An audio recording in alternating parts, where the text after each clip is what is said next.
This is some of the woodlands at Bronhail Farm in North Wales.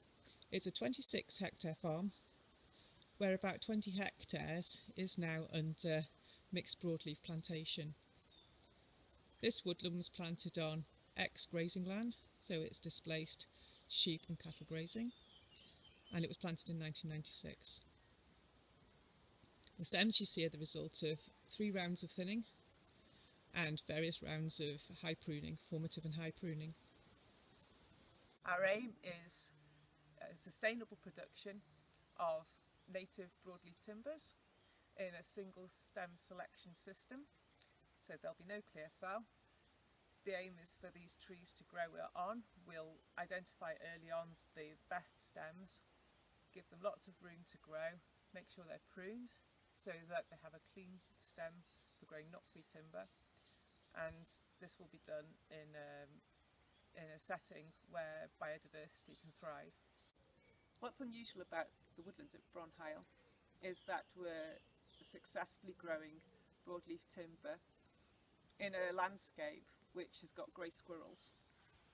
Grey squirrels are a big problem for UK forestry, and it's the reason why usually broadleaf woodland isn't considered a commercial proposition. The problem with grey squirrels is that they tend to bark strip off the stems of your trees from about the ages of 6 or 7 years old, if they've been really well established, up to the age of about 40 years old. The stems of the trees are vulnerable, and a bark strip tree is not going to produce quality timber. It's also not going to sequester carbon effectively, because that tree is going to be not growing as efficiently as it would have done if it was a healthy tree.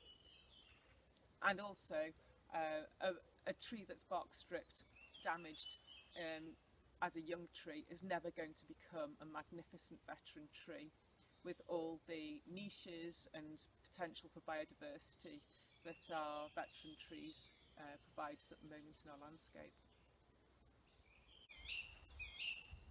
Here we're in an area of the woodland with beech that was squirrel damaged about 20 years ago, before we started our rigorous squirrel control at Bronhail. And you can see that damage was done on this tree that still hasn't healed. And then just next to it, here, another tree which suffered extreme squirrel damage until it lost its top completely. It was ring barked on the top. Then there's so much rot in there that it's susceptible to its top being blown out during winds. So these two examples are obviously never going to be great timber trees.